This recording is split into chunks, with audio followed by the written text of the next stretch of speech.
नम बृहस्पति नमः। ओम श्री गुरुवे नमः। प्रिय श्रोताओं, आज बृहस्पतिवार व्रत के दिन सुनिए बृहस्पति देवता की संपूर्ण व्रत कथा और आरती। प्राचीन कथा के अनुसार भारतवर्ष में एक प्रतापी और दानी राजा राज्य करता था। वह नित्य गरीबों और ब्राह्मणों की सहायता किया करता था, किंतु ये बात उसकी रानी को अच्छी नहीं लगती थी। वो न ही गरीबों को दान देती और न ही भगवान का पूजन करती थी और राजा को भी दान देने से मना किया करती थी। एक दिन राजा शिकार खेलने वन को गए हुए थे। तब रानी महल में अकेली थी। उसी समय बृहस्पति देव साधु वेश में राजा के महल में भिक्षा लेने के लिए गए और भिक्षा मांगी तो रानी ने भिक्षा देने से इनकार कर दिया और कहने लगी, हे साधु महाराज, मैं तो इस दान पुण्य से तंग आ गई हूँ। मेरा पति सारा धन लुटाते रहते हैं। मेरी इच्छा है कि हमारा सारा धन नष्ट हो जाए, फिर ना रहेगा बांस, ना बजेगी बांसुरी। साधु ने कहा, देवी, तुम तो बड़ी विचित्र हो। धन संतान तो सभी चाहते हैं, पुत्र और लक्ष्मी तो पापी के घर भी होनी चाहिए। यदि तुम्हारे पास अधिक धन है तो भूखों को भोजन दो, प्यासों के लिए प्याऊ बनवाओ, मुसाफिरों के लिए धर्मशालाएं खुलवाओ। जो निर्धन अपनी कुंवारी कन्याओं का विवाह नहीं कर सकते, उनका विवाह करा दो। ऐसे और कई काम हैं जिनके करने से तुम्हारा यश लोक और परलोक में फैलेगा। परंतु रानी पर उपदेश का कोई प्रभाव न पड़ा। वह बोली, महाराज, आप मुझे कुछ ना समझाइए। मैं ऐसा धन नहीं चाहती जो जगह जगह बांटती फिरूं। तब साधु ने उत्तर दिया कि अगर तुम्हारी ऐसी इच्छा है तो तथास्तु। तुम ऐसा करना कि बृहस्पतिवार को घर लीपकर पीली मिट्टी से अपना सिर धोकर स्नान करना, भट्टी चढ़ाकर कपड़े धोना। ऐसा करने से आपका सारा धन नष्ट हो जाएगा। इतना कहकर वह साधु महाराज वहां से आलोप हो गए और साधु के कहे अनुसार बातों को पूरा करते हुए रानी को केवल 3 बृहस्पतिवार ही बीते थे कि उसकी समस्त धन संपत्ति नष्ट हो गई। अब भोजन के लिए राजा का परिवार तरसने लगा। तब एक दिन राजा रानी से बोला कि हे रानी, तुम यहीं रहो, मैं दूसरे देश को जाता हूँ, क्योंकि यहाँ पर तो सभी लोग मुझे जानते हैं, इसलिए मैं कोई छोटा कार्य नहीं कर सकता। ऐसा कहकर राजा परदेश चला गया। वहाँ वह जंगल से लकड़ी काट कर लाता और शहर में बेचता था। इस तरह वह अपना जीवन व्यतीत करने लगा। इधर राजा के परदेश जाते ही रानी और दासी दुखी रहने लगी। एक बार जब रानी और दासी को 7 दिन तक बिना भोजन के रहना पड़ा, तब रानी ने अपनी दासी से कहा, हे दासी, देख, पास के ही नगर में मेरी बड़ी बहन रहती है। वह बड़ी धनवान है। तू उसके पास जा और कुछ लेकर आ, ताकि थोड़ी बहुत गुजर बसर हो सके।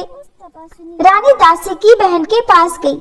उस दिन गुरुवार था और रानी की बहन उस समय बृहस्पतिवार व्रत की कथा सुन रही थी। दासी ने रानी की बहन को अपनी रानी का संदेश दिया, लेकिन रानी की बहन ने उस समय कोई उत्तर नहीं दिया। जब दासी को रानी की बहन से कोई उत्तर न मिला, तब वह बहुत दुखी हुई और उसे क्रोध भी आया। फिर दासी ने वापस आकर रानी को सारी बात बता दी। सुनकर रानी ने अपने भाग्य को कोसा। उधर रानी की बहन ने सोचा कि मेरी बहन की दासी आई थी, परंतु मैं उससे नहीं बोली, इससे वह बहुत दुखी हुई होगी। फिर कथा सुनकर और पूजन समाप्त करके वह अपनी बहन के घर आई और कहने लगी, हे बहन, मैं बृहस्पतिवार का व्रत कर रही थी। तुम्हारी दासी मेरे घर आई थी, परंतु जब तक कथा होती है तब तक न तो उठते हैं और न ही बोलते हैं, इसलिए मैं नहीं बोली। कहो दासी क्यों गई थी? रानी बोली, बहन, तुमसे क्या छुपाऊं, हमारे घर में खाने तक को अनाज नहीं था। ऐसा कहते कहते रानी की आंखें भर आई। उसने दासी समेत पिछले 7 दिनों से भूखे रहने की बात अपनी बहन को विस्तार पूर्वक सुना दी। रानी की बहन बोली, देखो बहन, भगवान बृहस्पति सबकी मनोकामनाओं को पूर्ण करते हैं। देखो, शायद तुम्हारे घर में अनाज रखा हो। पहले तो रानी को विश्वास नहीं हुआ, पर बहन के आग्रह करने पर उसने अपनी दासी को अंदर भेजा तो उसे सचमुच अनाज से भरा एक घड़ा मिल गया। ये देखकर दासी को बड़ी हैरानी हुई।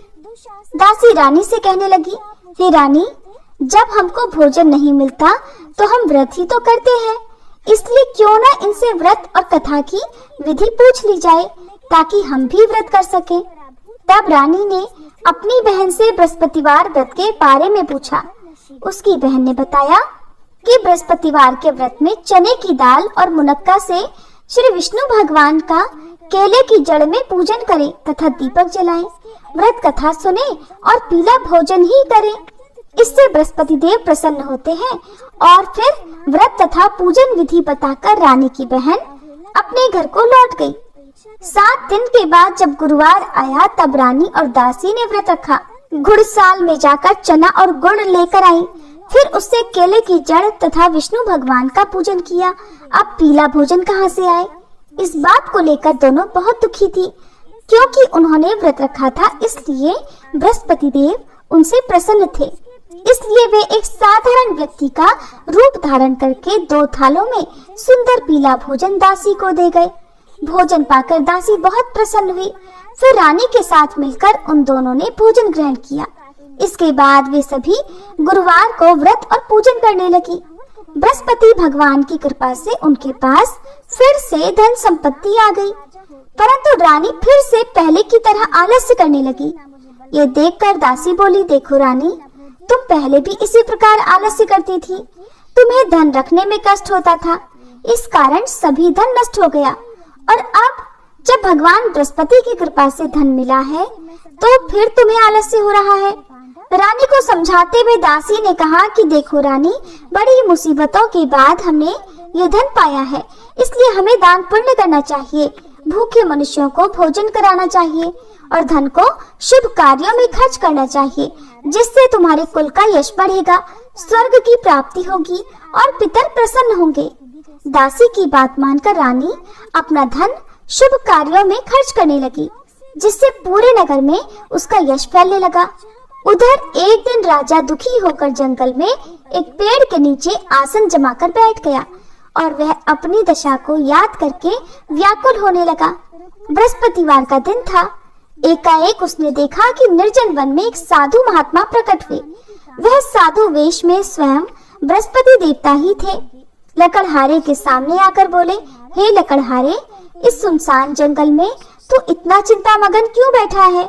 लकड़हारे ने दोनों हाथ जोड़कर प्रणाम किया और उत्तर दिया, महात्मा जी, आप तो सब कुछ जानते हैं, मैं और क्या कहूँ। ऐसा कहकर वह रोने लगा और साधु को अपनी आत्मकथा सुनाई।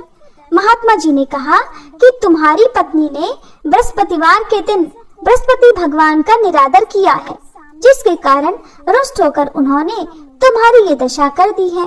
अब तुम चिंता को दूर करके मेरे कहने पर चलो तो तुम्हारे सब कष्ट दूर हो जाएंगे और भगवान पहले से भी अधिक संपत्ति देंगे। तुम बृहस्पति के दिन कथा किया करो। 2 पैसे के चने मुनक्का लाकर उसका प्रसाद बनाओ और शुद्ध जल से लोटे में शक्कर मिलाकर अमृत तैयार करो। कथा के पश्चात अपने सारे परिवारजनों को और सुनने वाले प्रेमियों में अमृत व प्रसाद को बांटकर खुद भी ग्रहण करो। ऐसा करने से भगवान तुम्हारी सारी मनोकामनाएं पूर्ण करेंगे। साधु के ऐसे वचन सुनकर लकड़हारा बोला, हे प्रभु, मुझे लकड़ी बेचकर इतना पैसा नहीं मिलता जिससे भोजन के उपरांत कुछ बचा सकूं। मैंने रात्रि में अपनी स्त्री को व्याकुल देखा है।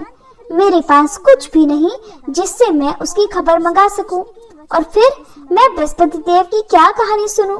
मुझको तो कुछ भी मालूम नहीं है। साधु ने कहा, हे लकड़हारे, तुम किसी बात की चिंता मत करो। बृहस्पतिवार के दिन तुम रोजाना की तरह लकड़ियां लेकर शहर को जाओ। तुमको रोज से 2 गुना धन प्राप्त होगा, जिससे तुम भली भांति भोजन कर लोगे और बृहस्पति देव की पूजा का सामान भी आ जाएगा। बृहस्पति देव की कथा इस प्रकार है। सुनो, प्राचीन काल में एक ब्राह्मण रहता था। वह बहुत निर्धन था, उसकी कोई संतान नहीं थी। उसकी स्त्री बहुत मलिनता के साथ रहती थी। वह स्नान भी नहीं करती थी, किसी देवता का पूजन नहीं करती थी। इससे ब्राह्मण देवता बड़े दुखी थे। बेचारे बहुत कुछ कहते थे किंतु उसका कोई परिणाम नहीं निकलता। भगवान की कृपा से ब्राह्मण की स्त्री के कन्या रूपी रतन पैदा हुआ। वह कन्या बड़ी होने पर प्रातः स्नान करके श्री विष्णु भगवान का जाप और बृहस्पतिवार का व्रत करने लगी। अपने पूजन पाठ को समाप्त करके विद्यालय जाती तो अपनी मुट्ठी में जौ भर कर ले जाती और पाठशाला के मार्ग में डालती जाती। तब ये जौ स्वर्ण के हो जाते तो लौटते समय उनको बीन कर घर ले आती। एक दिन वह बालिका सूप में उस सोने के जौ को फटक फटक कर साफ कर रही थी कि उसके पिता ने देख लिया और कहा, हे बेटी, सोने के जौ के लिए सोने का ही सूप होना चाहिए। दूसरे दिन बृहस्पतिवार था। इस कन्या ने व्रत रखा और बृहस्पति देव से प्रार्थना करके कहा कि हे बृहस्पति देव, मैंने आपकी पूजा अगर सच्चे मन से की है तो मेरे लिए सोने का सूप दे दो। बृहस्पति देव ने उसकी प्रार्थना स्वीकार कर ली। फिर रोजाना की तरह वह कन्या जौ फैलाती हुई जाने लगी। जब लौट कर जौ बीन रही थी तो बृहस्पति देव की कृपा से उसे सोने का सूप मिला। उसे वह घर ले आई और उसमें जौ साफ करने लगी, परंतु उसकी माँ का वही ढंग रहा। एक दिन की बात है, वह कन्या सोने के सूप में जौ साफ कर रही थी। उस समय उस शहर का राजपुत्र वहां से होकर निकला। इस कन्या के रूप और कार्य को देखकर मोहित हो गया और अपने घर आकर भोजन और जल त्याग कर उदास होकर लेट गया। राजा को इस बात का जब पता लगा तो अपने प्रधानमंत्री के साथ वे उसके पास गए और बोले, हे बेटा, तुम्हें किस बात का कष्ट है? किसी ने तुम्हारा अपमान किया है या फिर कोई और कारण हो सो कहो, मैं वही कार्य करूंगा जिससे तुम्हें प्रसन्नता हो। अपने पिता की राजकुमार ने बातें सुनी तो वह बोला, पिताजी, मुझे आपकी कृपा से किसी बात का दुख नहीं है। किसी ने मेरा अपमान नहीं किया है, परंतु मैं तो उस लड़की से विवाह करना चाहता हूँ जो सोने के सूप में जौ साफ कर रही थी। ये सुनकर राजा आश्चर्य में पड़ गया और बोला, हे बेटा, इस तरह की कन्या का पता तो तुम ही लगाओ, मैं उसके साथ तुम्हारा विवाह अवश्य ही करवा दूंगा। फिर राजकुमार ने उस लड़की के घर का पता बतलाया। तब मंत्री उस लड़की के घर गए और ब्राह्मण देवता को सभी हाल बताया। ब्राह्मण देवता राजकुमार के साथ अपनी कन्या का विवाह करने के लिए तैयार हो गए तथा विधि विधान के अनुसार ब्राह्मण की कन्या का विवाह राजकुमार के साथ हो गया।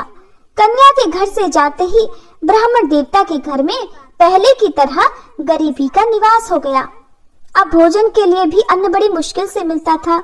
एक दिन दुखी होकर ब्राह्मण देवता अपनी पुत्री के पास गए। बेटी ने पिता की दुखी अवस्था को देखा और अपनी माँ का हाल पूछा। तब ब्राह्मण ने भी सभी हाल कह सुनाया। कन्या ने बहुत सारा धन देकर अपने पिता को विदा कर दिया। इस तरह ब्राह्मण का कुछ समय सुख पूर्वक व्यतीत हुआ। कुछ दिनों के बाद फिर वही हाल हो गया।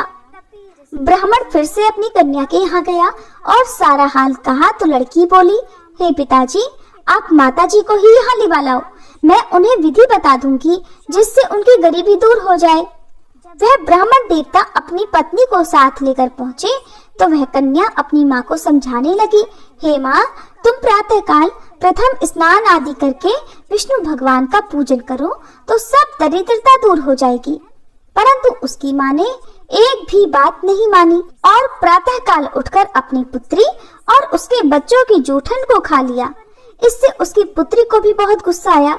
उसने एक रात को एक कोठरी से सारा सामान निकाल दिया और अपनी माँ को उसमें बंद कर दिया।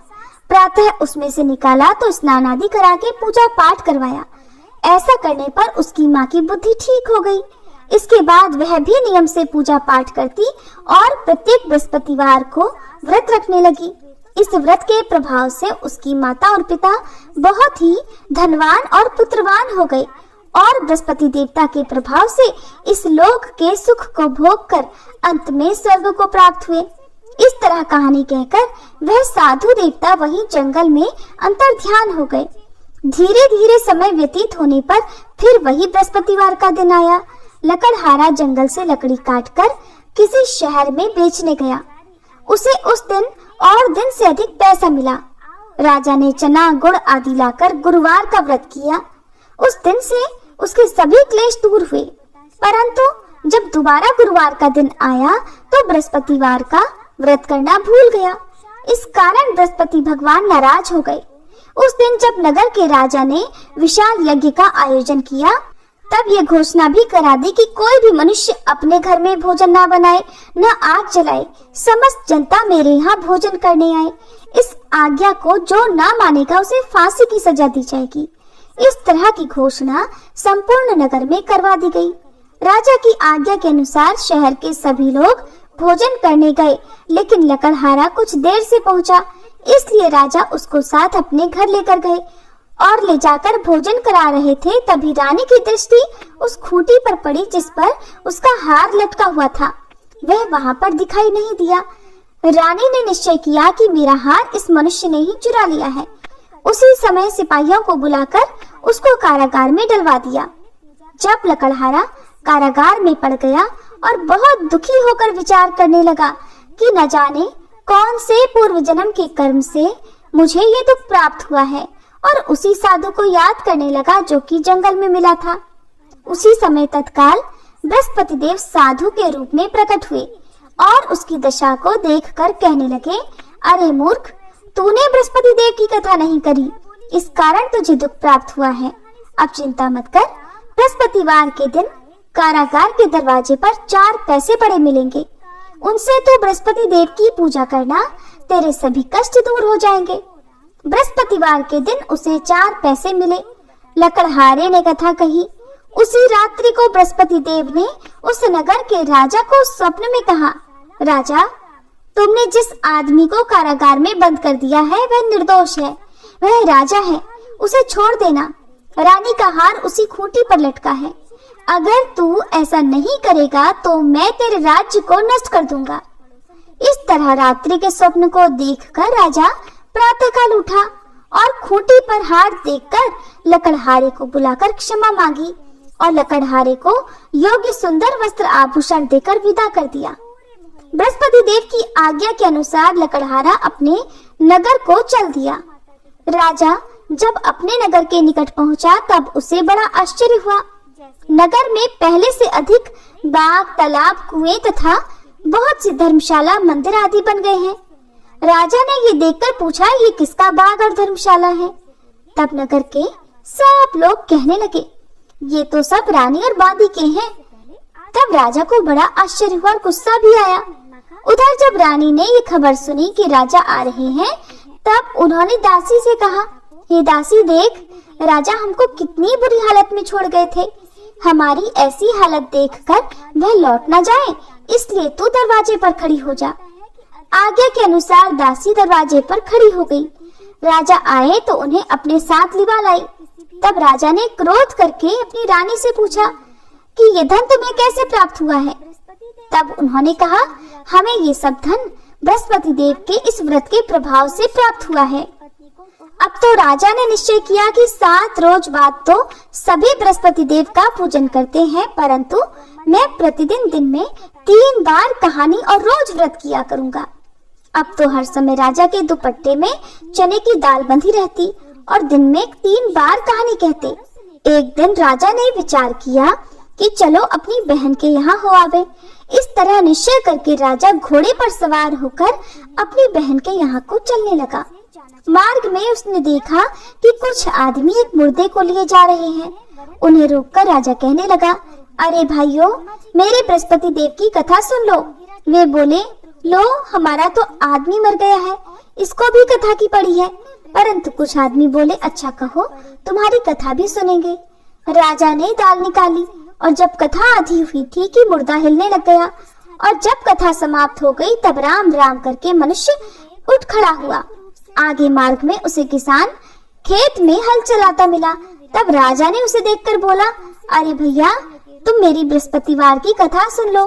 किसान बोला, जब तक मैं तेरी कथा सुनूंगा तब तक 4 हरैया जोत लूंगा, जा अपनी कथा किसी और को सुनाना।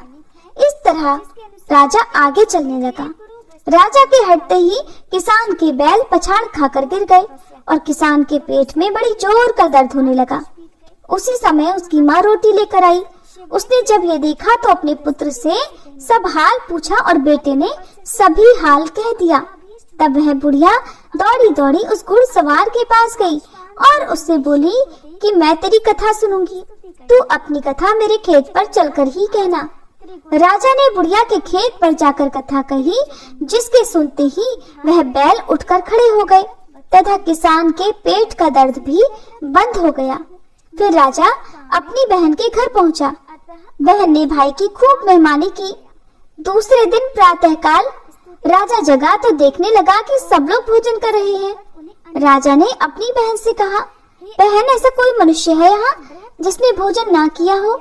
मेरे बृहस्पति देव की कथा सुन ले। बहन बोली, हे भैया, ये देश ऐसा ही है। पहले यहाँ लोग भोजन करते हैं और बाद में अन्य कोई काम करते हैं। अगर कोई पड़ोस में हो तो देख आऊं।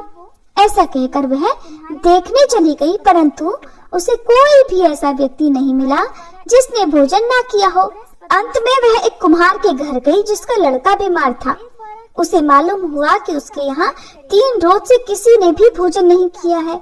रानी ने अपने भाई की कथा सुनने के लिए कुम्हार से कहा तो वह तुरंत तैयार हो गया। राजा ने जाकर बृहस्पतिवार की कथा कही, जिसको सुनकर उसका लड़का ठीक हो गया। अब तो राजा की प्रशंसा होने लगी। एक दिन राजा ने अपनी बहन से कहा, हे बहन, अब हम अपने घर को जाएंगे, तुम भी तैयार हो जाओ। राजा की बहन ने अपनी सास से कहा। तब सास ने कहा, हाँ चली जा, लेकिन अपने लड़कों को मत ले जाना, क्योंकि तेरी भाई की कोई संतान नहीं है। बहन ने अपने भाई से कहा, भैया, मैं तो चलूंगी, लेकिन कोई बालक नहीं चलेगा। तब राजा बोला, जब कोई बालक ही नहीं चलेगा तब तुम भी क्या करोगी? फिर बड़े दुखी मन से राजा अपने नगर को लौट आया। राजा ने अपनी रानी से घर आकर कहा कि हम निर्वंशी हैं, हमारा मुंह देखने का धर्म नहीं है और कुछ भोजन आदि नहीं किया। तब रानी बोली, हे प्रभु, बृहस्पति देव ने हमें सब कुछ दिया है, वह हमें संतान भी अवश्य देंगे। उसी रात को बृहस्पति देव ने राजा से स्वप्न में कहा, हे राजा, उठो, सभी सोच त्याग दो, तेरी रानी गर्भ से है। राजा को ये बात सुनकर बड़ी खुशी हुई। फिर 9वें महीने में रानी के गर्भ से एक सुंदर पुत्र पैदा हुआ। तब राजा बोला, हे रानी, स्त्री बिना भोजन के रह सकती है, पर बिना कहे नहीं रह सकती। जब मेरी बहन आएगी तब तुम उससे कुछ मत कहना। रानी ने सुनकर हाँ कर दिया। उधर जब राजा की बहन ने ये शुभ समाचार सुना तो वह बड़ी खुश हुई और बधाई लेकर अपने भाई के यहाँ आई। तभी रानी ने कहा, घोड़ा चढ़कर तो नहीं आई है, गधा चढ़कर आई है। राजा की बहन बोली, भाभी, मैं इस प्रकार ना कहती तो तुम्हें संतान कैसे मिलती? बृहस्पति देव ऐसे ही हैं, जैसे जिसके मन में कामनाएं हैं सभी को पूर्ण करते हैं। जो सद्भावना पूर्वक बृहस्पतिवार का व्रत करता है एवं कथा पढ़ता है अथवा सुनता है, दूसरों को सुनाता है, बृहस्पति देव उनकी सभी मनोकामनाएं पूर्ण करते हैं। बृहस्पति देव उनकी सदैव रक्षा करते हैं। जो संसार में सद्भावना और सच्चे हृदय से बृहस्पति देव का पूजन करते हैं, उनकी सभी मनोकामनाएं उसी प्रकार पूर्ण होती हैं, जैसे राजा और रानी ने बृहस्पति देव की कथा का गुणगान किया, उनकी सभी इच्छाएं बृहस्पति देव ने पूर्ण की। मनुष्य को हृदय से उनका मनन करते हुए जयकारा करना चाहिए। सभी प्रेम से बोलिए, बृहस्पति देव की जय, श्री विष्णु भगवान की जय। अब सुनिए बृहस्पति देवता की आरती। ओम जय बृहस्पति देवा, स्वामी जय बृहस्पति देवा, छिन छिन भोग लगाओ, कदली फल मेवा। ओम जय बृहस्पति देवा, तुम पूर्ण परमात्मा, तुम अंतर्यामी, स्वामी तुम अंतर्यामी। जगत पिता जगदीश्वर, जगत पिता जगदीश्वर, तुम सबके स्वामी। ओम जय बृहस्पति देवा, चरणामृत निज निर्मल, सब पातक हरता, स्वामी सब पातक हरता। सकल मनोरथ दायक, सकल मनोरथ दायक, कृपा करो भरता। ओम जय बृहस्पति देवा, तन मन धन अर्पण कर, जो जन शरण पड़े, स्वामी जो जन शरण पड़े। प्रभु प्रकट तब हो कर, प्रभु प्रकट तब हो कर, आकर द्वार खड़े, ओम जय बृहस्पति देवा। दीन दयाल दयानिधि, भक्तन हितकारी, स्वामी भक्तन हितकारी। पाप दोष सब हरता, पाप दोष सब हरता, भव बंधन हारी, ओम जय बृहस्पति देवा। सकल मनोरथ दायक, सब संशय तारो, स्वामी सब संशय तारो। विषय विकार मिटाओ, विषय विकार मिटाओ, संतन सुखकारी, ओम जय बृहस्पति देवा। जो कोई आरती तेरी प्रेम सहित गावे, स्वामी प्रेम सहित गावे। ज्येष्ठानंद बंद सो सो निश्चय पावे, ओम जय बृहस्पति देवा। ओम जय बृहस्पति देवा, स्वामी जय बृहस्पति देवा। छिन छिन भोग लगाओ, कदली फल मेवा, ओम जय बृहस्पति देवा।